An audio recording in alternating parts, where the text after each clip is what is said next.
Welcome to this explainer. Okay, I want you to think back to your very last flight. When you looked out that little oval window, what did you actually see? Most likely, the sky just seemed like this vast, empty canvas, right? Just a limitless sea of blue or a thick blanket of white clouds. But the reality? It is completely different. There's actually an incredibly complex, high-stakes system of invisible highways up there keeping everything moving smoothly. And today, we're going to break down exactly how it all works. Here is the roadmap for our explainer today. We're going to cover the invisible sky traffic right above our heads, who flies at what altitude, how planes find their routes, the tech behind radar and GPS, the secret of no-fly zones, and finally, safety on ultra-long flights. So let's just jump right into Section 1, the invisible sky traffic. Okay, this number is it's absolutely wild. 100,000. That is roughly the number of commercial flights taking off every single day. To put that into perspective, if you add all of those daily trips together, we're talking about 35 million commercial flights a year. And honestly, that massive number doesn't even include the military jets running drills, or the huge cargo planes, or local news helicopters. All of them are sharing the exact same sky at the exact same time. Without a really strict system in place, that kind of volume would literally just be unimaginable chaos.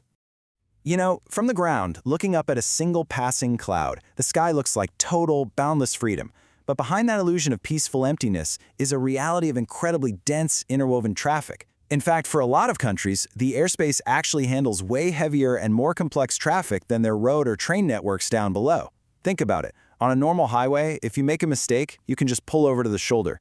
In the sky, there is no shoulder. A single mistake up there could be absolutely disastrous, which is exactly why every single movement has to be perfectly orchestrated. To manage all that traffic and avoid collisions, the sky is actually divided into strict vertical layers, which naturally brings us to Section 2, who flies at what altitude. So think of the sky kind of like a giant multi-level layer cake. Everybody gets their own specific slice based on their mechanical and biological needs. Helicopters generally stay down in the lowest layer, cruising between 7,500 and 25,000 feet. The air is thicker down there, which they need for rotor stability, plus it makes their short trips and landings way easier, all while staying completely out of the way of the big planes. Step up a level, and you've got your fighter jets, mostly operating between 30,000 and 40,000 feet. The core reason here, it's purely mechanical. Their high-speed turbo engines need massive amounts of oxygen to pull off those rapid military maneuvers.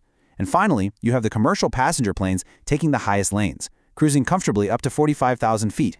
So you know when you're settling into your seat and the pilot comes on the intercom to announce you're climbing to a cruising altitude of 35,000 feet? Well, this is exactly why. Up at those heights, the air molecules are incredibly thin.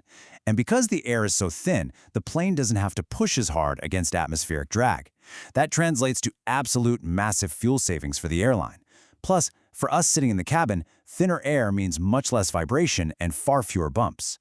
So, flying higher saves fuel and minimizes turbulence. It's a total win-win for efficiency and comfort.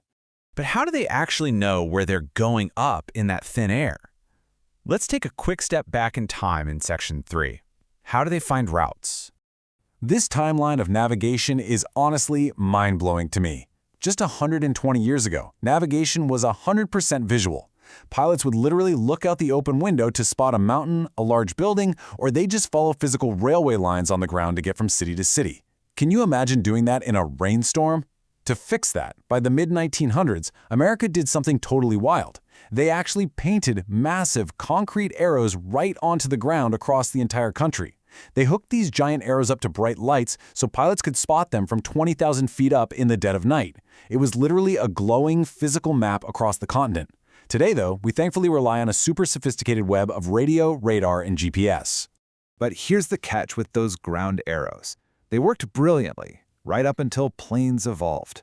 Once airplanes started flying much higher to grab those fuel savings and smoother rides we talked about, the illuminated arrows became completely useless. You just can't see a ground arrow when you're cruising thousands of feet above a solid blanket of thick, white clouds. That specific physical limitation forced a massive technological leap in the aviation world. And that massive leap brings us to Section 4, the technology of radar and GPS. This is the invisible string guiding every modern flight. Since pilots couldn't just look out the window anymore, the heavy lifting shifted straight out of the cockpit and over to air traffic control, or ATC. Think of them as the highly trained traffic cops of the sky.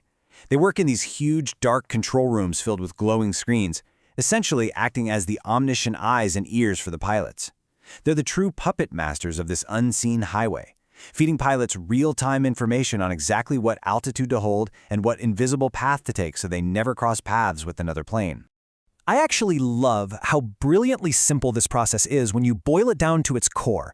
It's basically send a wave, let it bounce off the plane, catch it, and do the math. Every single second, the ATC tower pulses out radio waves. The instant that wave smacks into the metal hull of an airplane cruising at 500 miles per hour, it pings and bounces straight back down to the ground. The ATC receivers catch that returning wave, and a computer calculates the exact microsecond it took to return. This paints a real-time, totally accurate dot on a radar screen showing exactly where that specific plane is and how fast it's moving. It's like a highly advanced game of Marco Polo. But even with perfect radar showing every single plane, pilots can't just draw a straight line and fly wherever they want, which brings us to Section 5, the secret of no-fly zones. See, flight routes have to be super carefully woven around invisible, restricted cylinders of airspace. And it's not arbitrary. There is a very deep logic to it. First, we have to protect human history, right? We block off airspace over places like the Taj Mahal so a worst-case scenario doesn't wipe out a world wonder. Then, airspace over deep religious centers like Mecca and Medina is completely avoided out of pure respect. On top of that, you have national security, creating a permanent, invisible shield over heads of state at places like the White House. And finally, there are just practical zones where they avoid regions known for consistently violent, dangerous weather. Because these massive chunks of the sky are off-limits, ATC relies on incredibly strict designated time zones. This ensures multiple planes can share the safe routes that are left over without ever being in the exact same place at the exact same time. All right, for our final chapter, let's look at the human element required to navigate this system. In Section 6, Safety in Long Flights. To really grasp the kind of endurance modern air travel demands, think about a direct flight from New York to Singapore. That specific plane stays in the air for almost 19 hours straight. Just imagine sitting in your car, gripping the steering wheel, and staring at a highway without stopping for 19 hours. It is an absolutely unfathomable amount of time to maintain nonstop, high-stakes concentration. Which naturally brings up a kind of terrifying question for any passenger. What happens if the pilot simply falls asleep during such a long journey? It is definitely a scary thought. What if the person steering hundreds of people in a metal tube miles above the Earth just dozes off from pure exhaustion? Well, you don't need to panic, because aviation engineers have mathematically and elegantly completely solved this problem. Aviation builds a truly foolproof safety net against human fatigue, essentially engineering exhaustion completely out of the equation. First, advanced autopilot technology kicks in shortly after takeoff, and that handles the vast majority of the stable cruising. But what about the human pilots? Well, hidden away, often right above the passenger cabin or near the cockpit, are specially designed secret rest areas. These are actual tiny bedrooms where the crew can get proper, flat-on-their-back sleep.